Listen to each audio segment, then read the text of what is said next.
Avui us porto una informació d'Arien Terra. Què és un ésser humà per a tu?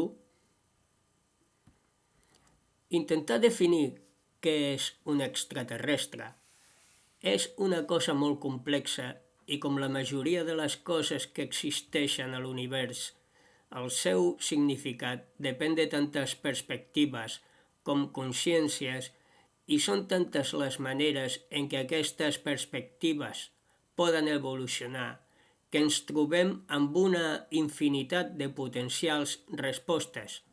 La raó per la qual escric sobre això és per proporcionar-te un exemple clar de per què tot depèn d'on estigueu mirant i per què és tan interessant intentar desenvolupar una visió més holística de les coses i entendre els que ens envolten. Crec que és un tema molt ampli i que es pot abastar de moltes maneres.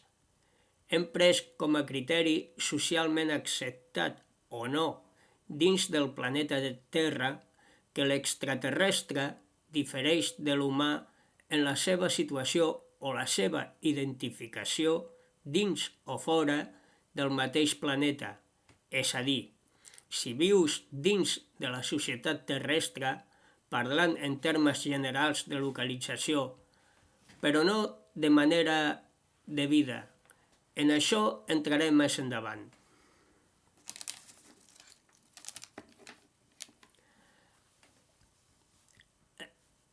Tant per a l'Step Down com per a les llavors estel·lars, s'ha establert fortament que si són allà, a la Terra, es consideraran éssers humans en tot el que diguin i facin, sent susceptibles de viure a les seves carns tot el que això comporta, tant els avantatges com els seus desavantatges. Des d'un punt de vista, està dissenyat així perquè les ànimes puguin tenir aquesta experiència que necessiten per al seu creixement, i és vàlid. Però des d'un altre, això és una cosa que s'imposa sense cap mena de coherència, sobretot sabent que està establert així per la Federació de Planetes Units, la qual no deixa pas clares les normes que s'apliquen en estar dins o fora del planeta, ja que en molts aspectes no són gens congruents.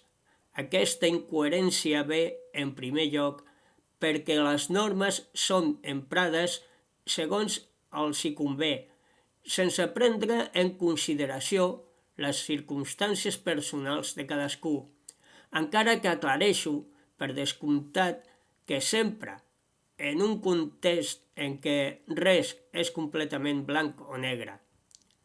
Dins la mateixa federació hi ha persones que no pensen el mateix o actuen igual. I en segon lloc, perquè en quedar-nos únicament en l'aspecte de localització de l'individu, estem sent extremament reduccionistes. El problema és que la paraula humà complica la definició del que és o qui és algú, perquè humà es pot considerar allà com un ésser amb capacitat adaptativa i afectiva, però també es defineix des de l'altra banda de la moneda com alguna cosa o algú de natura imperfecta, que té els seus defectes, com quan se sol dir que errar és d'humans. Llavors, la paraula humà complica les coses perquè tant allò positiu com allò no tan positiu d'aquest concepte també estan fora d'aquest planeta. Són característiques comunes a moltes races, perquè totes aquestes races estan dins del que és l'ésser humà i aquestes definicions venen donades des de la Terra sense tenir en compte allò que hi ha més enllà del purament terrestre. Segons la teva experiència, estàs sent un humà. Si ho mirem des del criteri de localitat, sí que és cert. Vas encarnar-hi perquè així ho vas acordar.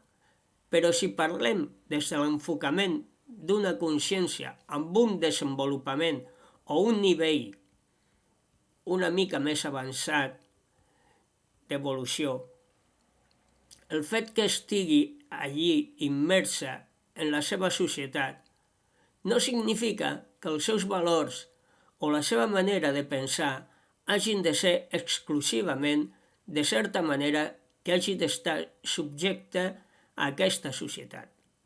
Recorda que el conglomerat d'actituds, ètica i comportaments que són més comuns en aquest lloc no sentencien qui tu ets com a persona independent, perquè tu tens el teu propi criteri i forma d'expressió, i això passa de la mateixa manera que anomenaries el món exterior.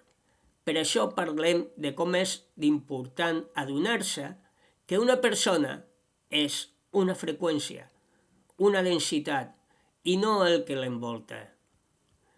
Tot el positiu que té la humanitat està més influenciat majoritàriament per les energies que venen de fora de la Terra i que presenten una major connexió a la font. Les persones més negatives i amb les que resulta molt més difícil tractar són les més influenciades per la sopa de freqüències baixes de la Terra. Tots dos sent part de la mateixa humanitat i alhora, si bé les races estel·lars tendeixen a ser molt amoroses, també ocorren circumstàncies que són molt afins a la facció negativa del planeta Terra. Tot està barrejat. A lo que vaig és que sento que per sobre de la condició morfològica o de localitat hi ha l'ètica de l'individu.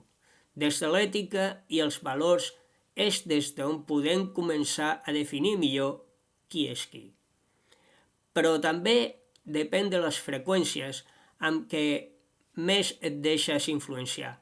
Per això una persona pot caure en formes de pensaments limitants o destructius que li facin compatible amb viure a la Terra i al mateix temps n'hi ha que superen tot això al punt que aconsegueixen alliberar-se'n.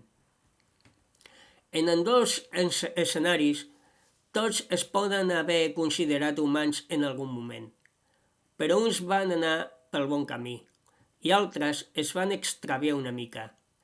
Els que van sortir de la Terra influenciats per la seva identitat estel·lar més expandida, els que van entrar a la Terra baixant la seva freqüència, incloc aquí fent una puntualització, que també s'ha parlat molt que allò que defineix un ésser humà és tot el que es deixa portar pels costums o la forma de vida d'allà, costums o hàbits propis d'un nivell de consciència més baix.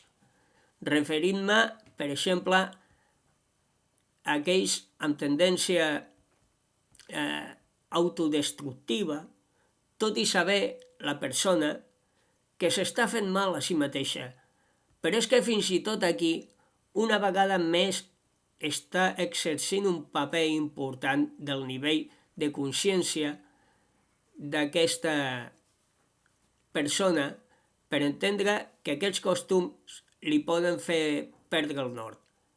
Si ets dels que miren al cel i et preguntes què hi fas si no ets compatible amb el que t'envolta, si t'arriben a la ment males reaccions, sentiments negatius de les altres persones, actituds i comportaments amb què tu no t'identifiques i no entens per què aquestes coses et fan tant de mal, si et sents en concordància amb alguna cosa d'això, és que el teu àtma ja està en procés de superar la matriz 3D i busca una vida molt més afí al que tu ets, perquè tu hagis crescut i hagis criat i t'hagis criat en una família humana, no vol dir res.